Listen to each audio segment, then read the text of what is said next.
Bonjour à vous à la maison et bienvenue à cette émission de la Parole vivante. Aujourd'hui, nous avons une émission vraiment spéciale. En fait, on va avoir 4 émissions spéciales. On va parler de la famille, on va parler du couple, des enfants, de l'amour. Bref, qu'est-ce que la parole de Dieu nous enseigne par rapport à ça? Et justement, pour ces 4 prochaines émissions, nous avons un invité que c'est la 2e fois que tu nous rends visite. Merci beaucoup, Pascal, de venir. Ça fait plaisir, merci de l'invitation. Bienvenue parmi nous.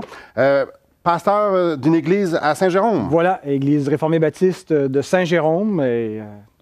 Mais maintenant, je suis à Québec parmi vous. J'ai fait le voyage et heureux d'être là. Bien, merci beaucoup. Donc, la famille. Aujourd'hui, tu vas être d'accord avec moi, c'est une institution qui est attaquée de toutes parts. Où est-ce que les balises, les points de repère, on les perd, on est bombardé d'un bord puis de l'autre. La Bible parle de la famille, parle de l'amour. Absolument. Oui, et c'est effectivement une remarque qui est pertinente, je pense, de voir que cette institution qui est millénaire, hein, qui est pré-politique, qui remonte à la création, qui n'est pas des hommes, mais de Dieu, eh bien, effectivement, est redéfinie et bombardée, fragmentée par toutes sortes de révolutions dans la culture. Et je pense qu'il y a une perte de repères. Et donc, il faut revenir au fondement pour essayer de savoir comment vivre le mariage, comment être capable de rester toute sa vie avec la même personne. Est-ce que c'est possible? De plus en plus, les gens ne voient pas ça même d'un bon œil. Hein. Notre génération, surtout les hommes de notre génération, ont peur de s'engager. Comme si c'était une institution ou un modèle qui n'était pas viable, qui était désuet. Rester avec la même personne. Probablement, tu as déjà rencontré, en tout cas, j'ai déjà rencontré des gens qui me disaient « Ben voyons, non, ça n'a pas d'allure, rester avec la même personne. » Ils ne sont même pas capables de comprendre comment ça se fait. Là, je veux juste tout de suite, pour s'introduire un peu aux téléspectateurs. Tu es marié? Oui, marié depuis 13 ans. En fait, j'ai célébré mon 13e anniversaire de mariage avec mon épouse hier même. Alors, félicitations. Merci. Ben, gloire à Dieu, plutôt. Nous, on est dans la 19e année. En fait, on va fêter 20 ans. Donc, nous autres aussi, ça fait déjà un petit bout de temps. Ouais. Félicitations aussi. Ben, merci. Le mariage, la famille, il y a un principe qui découle de ça, la parole de Dieu. Il y a beaucoup d'amour, il y a beaucoup... Je crois que lorsqu'on enlève la famille, on attaque la famille, c'est le principe de l'amour en arrière. Ouais. Et on dénature l'amour. Peux-tu nous parler un petit peu de l'amour du point de vue biblique? Ouais. On sait ce que c'est l'amour de notre point de vue à nous, parce qu'on le ressent à différents niveaux, mais la Bible, Dieu nous en dit quoi par rapport à l'amour? Oui, puis je pense que surtout, on pense qu'on sait ce que c'est l'amour parce que notre culture nous le définit. Moi, je me souviens, avant de me marier, je travaillais dans une shop de bois, donc avec des gars de mon âge et avec un langage de gars de shop. Et ces gars-là n'en revenaient pas qu'un jeune de 23 ans s'apprêtait à se marier, qui me pensait un peu comme eux, de la même génération. Alors, comment tu peux promettre à une fille que tu vas l'aimer toute ta vie? Tu ne sais pas si tu vas l'aimer dans 5 ans, tu ne sais pas si tu vas l'aimer dans... Tu sais, c'est de se mettre dans un carcan, c'est de tuer l'amour, parce qu'en réalité, tu vas rester avec parce que tu es un peu obligé, non pas parce que tu es passionné puis parce que tu l'aimes. Et je pense que toute cette peur de l'engagement et cette pensée qu'on ne peut pas aimer quelqu'un toute la vie, on ne peut pas promettre à quelqu'un qu'on va l'aimer toute la vie, repose sur une fausse conception de ce qu'est l'amour. Okay. Une conception qui a davantage à faire avec Hollywood et avec, je dirais, la mythologie grecque. Tu sais, Simon, chez les Grecs, on expliquait l'amour par le dieu de l'amour, Cupidon. Ouais. Et en fait, c'était très, très, très simple. Hein? Comment est-ce que l'amour survient? Bien, on n'a rien à voir là-dedans. Ce sont les dieux et les astres et tout ça. Et en fait, Cupidon tire ses dards, ses flèches sur toi. Et puis, si tu vois une personne après Cupidon te tire une flèche, bien, tu tombes en amour. Et donc, on définit l'amour comme une espèce de vif sentiment, une passion qui nous anime. Et c'est réduit à une émotion. Et donc, comme on n'a pas de contrôle sur nos émotions, bien, tu ne sais pas si dans 5 ans, tu vas avoir encore cet amour qui t'habite pour une personne. Alors, on ne dit pas que cette conception-là est archi-fausse, qu'il n'y a rien qui a rapport avec les émotions dans l'amour. Parce qu'on en a. Voilà. L'amour implique des émotions. Mais l'amour n'est pas, à la base, une émotion. L'Écriture est définie davantage comme une dynamique d'action. Et une des meilleures définitions qu'on retrouve dans la Bible, c'est l'apôtre Paul qui nous donne une définition de l'amour qui ne s'applique pas que dans la relation d'amoureux, dans le mariage, mais une définition d'amour qui est beaucoup plus englobante, qui englobe à la fois les époux, mais qu'on peut appliquer aussi des parents envers les enfants, d'aimer notre prochain, parce qu'on est appelé à aimer. Et donc, je pense qu'on peut peut-être lire le passage en question. C'est un passage bien connu par les chrétiens, 1 Corinthiens, chapitre 13, les versets 4 à 8. Alors, je vais vous lire. Alors, à la maison, je vous invite à prendre vos Bibles. 1 Corinthiens, chapitre 13, versets 4 à 8. L'amour est patiente. Elle est pleine de bonté. L'amour n'est point envieuse, l'amour ne se vante point, elle ne s'enfle point d'orgueil, elle ne fait rien de malhonnête, elle ne cherche point son intérêt, elle ne s'irrite point, elle ne soupçonne point le mal, elle ne se réjouit point de l'injustice, mais elle se réjouit de la vérité. Elle excuse tout, elle croit tout, elle espère tout, elle supporte tout. L'amour ne périt jamais. Phew! On est loin des sentiments, parce que des sentiments, souvent, dans notre conception, ça va être, ben là, je suis attiré vers une personne, elle est belle, elle est fine, elle me fait sentir extraordinaire, je me sens bien. Ouais. Et la journée que la personne va commencer à moins bien me faire sentir, ben là, je vais moins l'aimer. Donc, c'est très sujet à... C'est volatile, ça dépend de la météo, du taux directeur de la Banque du Canada, un paquet de facteurs. Mais ici, non. On parle vraiment d'absolu, là. Elle excuse tout, elle croit tout, elle espère tout, elle supporte tout. Ça, c'est la définition de l'amour de Dieu. Donc, Dieu nous dit, c'est ça l'amour. C'est la photo. Dieu nous dit, c'est ça l'amour. On revient après la pause pour justement discuter de cet amour-là et comment qu'elle fonctionne dans le plan de Dieu pour le couple. Mais juste avant de vous quitter, pour la pause, j'aimerais ça vous inviter à communiquer avec nous. On aimerait ça vous faire un cadeau, on aimerait ça vous donner le film de Jean, en fait, le film de Jésus, qui est basé sur l'Évangile de Jean. Donc, appelez-nous au 1-877-L'Espoir, 1-877-537-7647, ou encore visitez notre site web espoir.ca. Ça va nous faire plaisir, non seulement de répondre à vos questions, non seulement de pouvoir vous parler de Dieu, de Jésus-Christ, de la Bible, mais aussi de vous envoyer ce DVD tout à fait gratuitement. Donc, après la pause, on se parle d'amour, mais celle de Dieu. Marie aimait vos femmes comme Christ a aimé l'Église.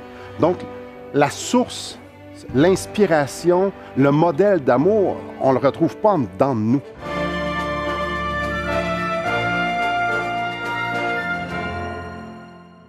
Assistez à un merveilleux déjeuner de l'espoir dans votre région.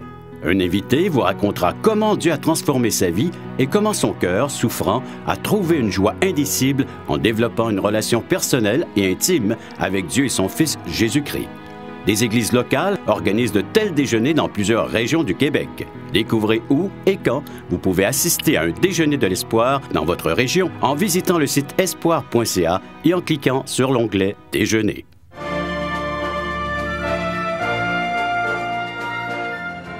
Est-ce que vous avez déjà aimé?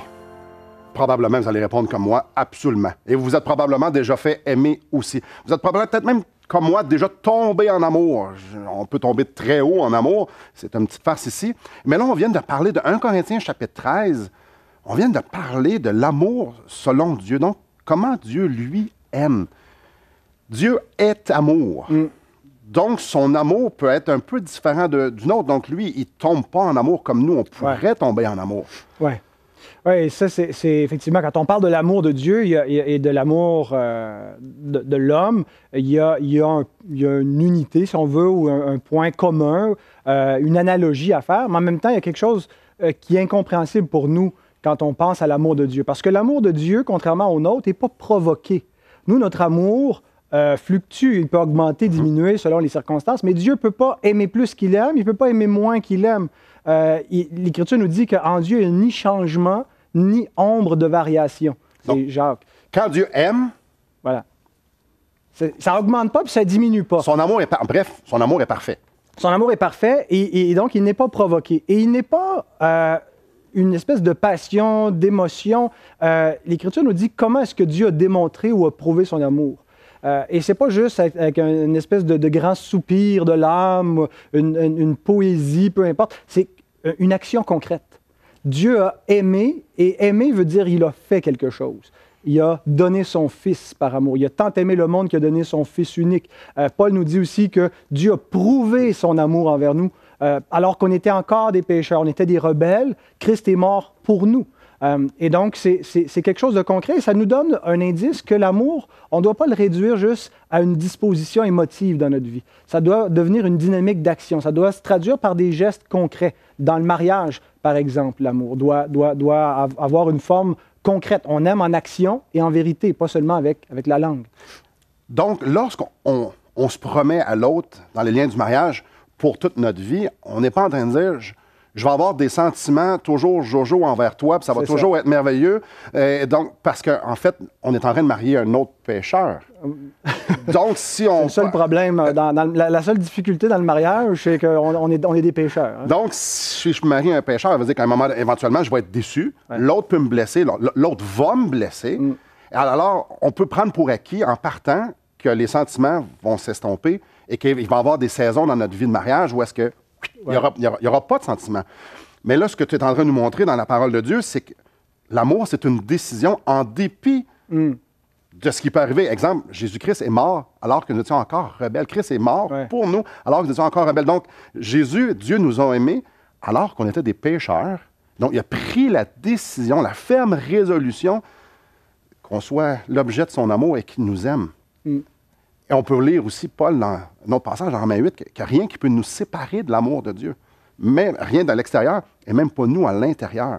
Donc, dans un mariage, le fondement de l'amour de cette décision-là, ça n'a rien à voir avec comment je me sens nécessairement. Oui, c'est en fait, l'alliance du mariage, elle est inconditionnelle. C'est-à-dire qu'elle ne... c'est une promesse. Quand on dit à quelqu'un « oui, je le veux » et on fait alliance, ben c'est pas je m'engage jusqu'à ce que la mort nous sépare et ou que telle ou telle circonstance nous sépare. On se marie, généralement on est jeune et beau, mais il peut survenir toutes sortes de choses en cours de route. Oui. On ne le souhaite pas, mais un des deux conjoints tombe malade gravement, a un grave accident. Est-ce que ça vient annuler le contrat de mariage? Absolument pas. Même si ça peut rendre les circonstances tragiques et difficiles. Et donc, l'amour relève effectivement, comme tu l'as dit, de la volonté. C'est une décision chaque matin de dire, je vais être fidèle jusqu'à la fin, je vais prendre soin. C'est pas juste, je vais ressentir des bons sentiments et je vais toujours avoir de la passion, mais je vais prendre soin de toi. Je vais rester à tes côtés. Et donc, et là, ça devient vraiment quelque chose qui est en notre pouvoir. On n'attend pas juste d'avoir envie de le faire, on le fait. Et je pense que quand on s'applique à le faire et à aimer de cette façon-là, c'est là que viennent les dispositions douces dans le cœur, la douceur, ce qu'on appelle l'amour généralement dans notre culture, l'amour en sentiment. On commence à avoir d'une meilleure disposition subjective, émotive envers la personne quand on se donne de cette façon-là. Et il y a un verset aussi que Paul écrit dans Éphésiens, chapitre 5, qui dit « Marie, aimez vos femmes comme Christ a aimé l'Église. » Donc, la source, l'inspiration, le modèle d'amour, on ne le retrouve pas en dedans de nous. On ne le retrouve pas d'une façon naturelle. Il faut regarder à Jésus-Christ et dire « OK, moi, j'étais rebelle à toi. Moi, je te laisse tomber parfois. Moi, je suis infidèle à toi parfois. Des fois, t'es patient parce que moi, je suis impatient. Donc, mais Jésus-Christ m'aime toujours. Ouais. Et notre modèle, c'est de reproduire, c'est de dire, chérie, je veux t'aimer, je prends la décision de t'aimer comme moi j'ai été aimé. Donc, on prend l'amour de Jésus-Christ, on dit, c'est de cet amour-là que je veux te donner. Ouais. Tellement plus profond. Et je suis en train de penser à des gens qui peuvent être à la maison, qui disent, wow, là, moi, j'étais justement en train de penser que j'aimais plus mon conjoint. Je suis justement, moi, en train de penser qu'il m'a fait ci, il m'a fait ça. Ça fait... Simon, Pascal, vous ne comprenez pas, là, mon mari ou ma femme, et ci, et ça. Et... Là, ce qu'on est en train de dire, c'est que même si tu as envie de lâcher, Dieu nous dit, aime ta femme, aime ton mari. C'est un commandement. Pas de l'amour que tu as. Regarde à la croix, regarde le plan de Dieu pour toi, et va chercher ton modèle là. Et mieux que ça, on va aller, on peut même en discuter après la pause, mais le fruit de l'esprit. Dieu, lorsqu'on met notre foi en lui, nous donne son esprit et il veut faire jaillir en nous le fruit de l'esprit. Le premier qui est mentionné dans Galates 5, c'est justement C'est l'amour. Donc, Dieu veut qu'on puisse communiquer son amour aux autres. Beaucoup de choses. Et peut-être que vous, à la maison, justement, vous êtes tourmenté, peut-être vous êtes dans cette situation-là qui est plus difficile ou que vous êtes à bout de souffle, peut-être, dans vos relations. Oh, j'ai beaucoup d'espoir à vous donner. En fait, la Bible vous donne espoir. Dieu veut vous partager, veut produire en vous son amour pour que vous puissiez être dans une relation où est-ce que l'amour de Dieu va être communiqué. Vous allez pouvoir expérimenter l'amour de Dieu l'un envers l'autre. Donc, après la pause, on continue un petit peu là-dessus. Aussi, on va regarder une des attaques qui est bien souvent dans le couple.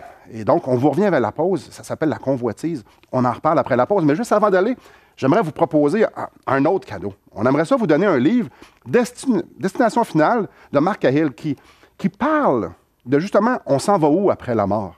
C'est quoi le plan de Dieu? Et ultimement, c'est quoi les projets d'amour que Dieu a envers nous? Donc, on aimerait ça vous le donner. Tout ce que vous avez à faire, c'est de communiquer avec nous au 1-877-LESPOIR, 1-877-537-7647, ou encore visiter notre site espoir.ca. Donc, communiquez avec nous, ça va nous faire plaisir de vous donner soit le DVD de la vie de Jésus ou encore de ce livre-là. Donc, après la pause, on continue. Quand on pousse, on veut se sortir du plan de Dieu, ça l'amène à des catastrophes. Oui, exact. Et souvent, c'est là qu'on va encore moins se sentir dans ces sentiments-là, le tourbillon de passion, parce que si on regarde... On le laisse polluer. Non, exactement.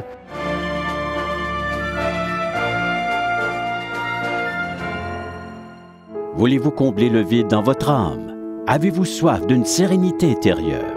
La souffrance de votre cœur vous lasse-t-elle? Appelez dès maintenant pour recevoir gratuitement un évangile de Jean pour connaître l'amour de Dieu, un Nouveau Testament pour trouver des réponses à plusieurs de vos questions, le livre Destination finale pour comprendre la nécessité du salut et finalement la Bible et le salut qui nous explique comment recevoir Jésus. Contactez-nous à espoir.ca ou composez 1-877-LESPOIR.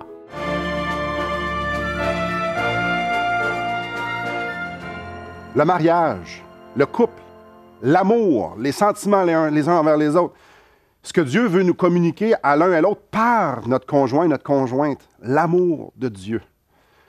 Comme vous nous avez probablement entendu, peut-être qu'un matin, aujourd'hui, ce soir, cette nuit, vous regardez ça, vous dites « Ouais, c'est pas tout à fait ce que je vis. » Mon mari ou ma femme ne me communique pas nécessairement l'amour de Dieu. Et on comprend, parce que comme on l'a dit, on est des pécheurs. Et j'aimerais ça qu'on puisse regarder ensemble, Pascal, justement, ces attaques qu'on peut avoir, ces obstacles qu'on peut avoir. Des fois, on s'enfarge et une grande porte, souvent qui est ouverte pour nous, qui est dans un couple, c'est la convoitise. Oui, et souvent, la convoitise est engendrée par des attentes frustrées qu'on a dans le mariage. On pense que le mariage va nous rendre subitement heureux.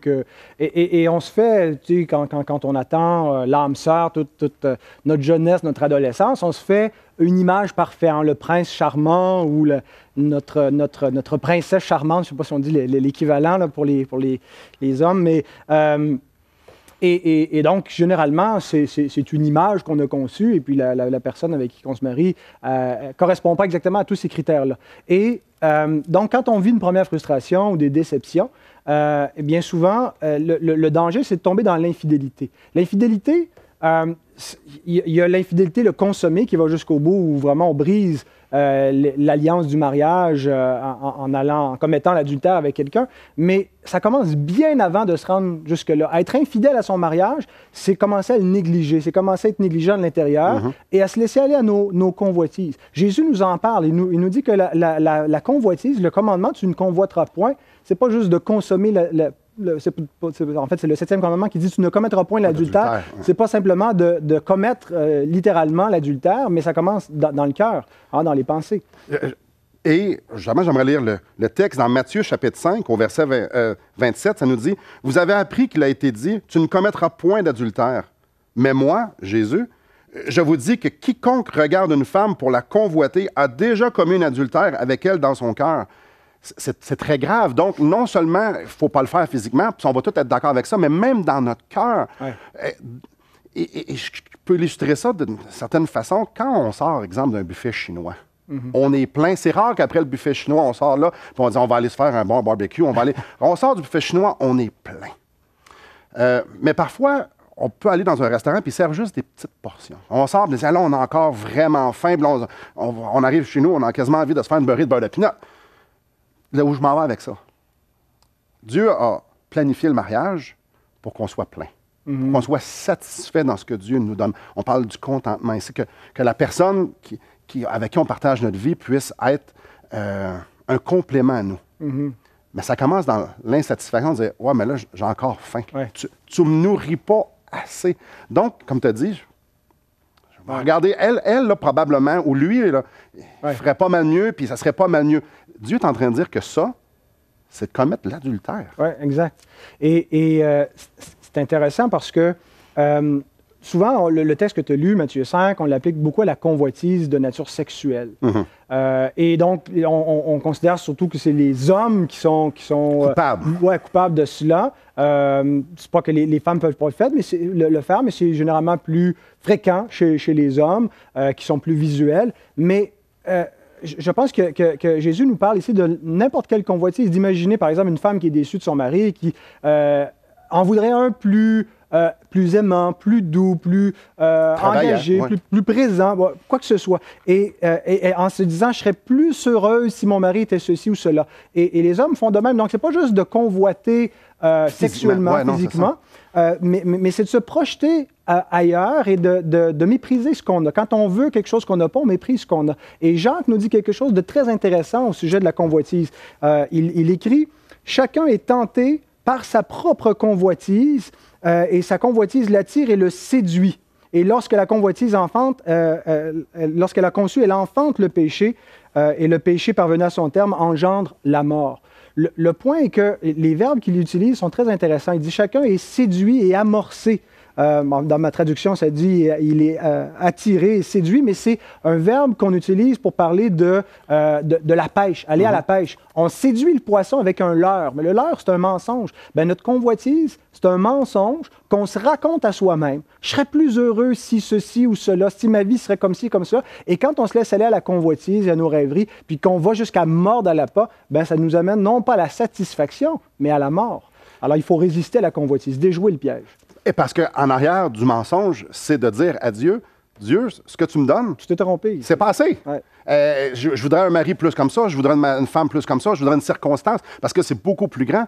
Donc, l'adultère, c'est un mécontentement, c'est même de dire à Dieu, tasse-toi de là. Donc, c'est excessivement grave. Et comme on l'a parlé dès le début de ce segment-ci, c'est une attaque majeure, parce que quand je commence à vouloir être attiré vers quelque chose d'autre, je ne suis plus attiré. Je ne vois plus les grâces que ma femme ou mon conjoint peut avoir. Donc, je suis détourné complètement. Donc, les réalités sont biaisées. Donc, quand on pousse, on veut se sortir du plan de Dieu, ça l'amène à des catastrophes. Oui, exact. Et souvent, c'est là qu'on va encore moins se sentir dans ces sentiments-là, le tourbillon de passion, parce que si on regarde... On le laisse polluer. Non, exactement. Mais si on nourrit ce que Dieu nous donne, si on est dans l'action de grâce des Seigneur, merci pour mon ou ma conjointe, elle a ci, elle a ça, je te vois en travers elle, je sens ton amour dans telle circonstance. Là, on est en train de nourrir ce que Dieu est en train de nous donner. Activement nourrir la reconnaissance. Très important.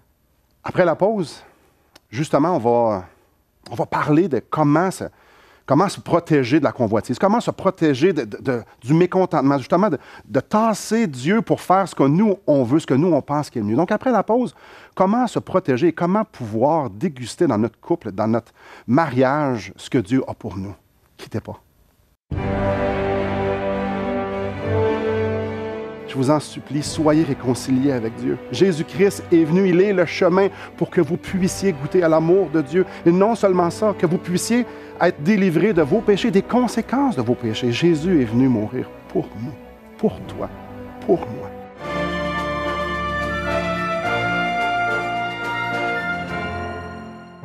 Espoirpourlecoeur.org aborde des problèmes que tous peuvent rencontrer un jour. Solitude, culpabilité, manipulation, rébellion et adultère. Chaque problème est clairement défini avec ses symptômes et ses caractéristiques. Des pistes de solutions sont données. Le but du site espoirpourlecoeur.org est d'encourager les chrétiens à s'entraider. Pour participer à l'une de nos conférences, consultez notre site espoirpourlecoeur.org.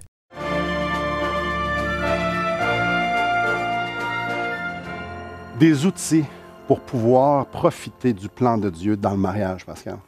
Ben, pour faire un lien avec ce qu'on a dit avant la pause, il faut savoir finalement résister à ce problème de la convoitise, de l'insatisfaction, de la frustration, toute cette amertume qu'on amène et qui vient, c'est un tue l'amour, hein, littéralement. Oui. Alors, le Seigneur nous dit, si ta main droite est une occasion de chute, coupe-la, arrache-la. Si ton œil est une occasion de chute, arrache-le.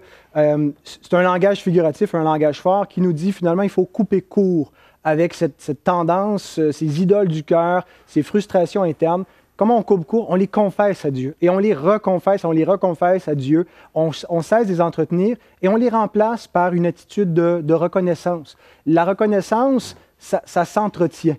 Il faut apprendre vous savez que les chrétiens, avant de manger, généralement, on prie pour rendre grâce. Bien, au moins 3 fois par jour, arrêtons-nous pour rendre grâce, pas juste pour la nourriture, mais pour tout ce que Dieu nous donne.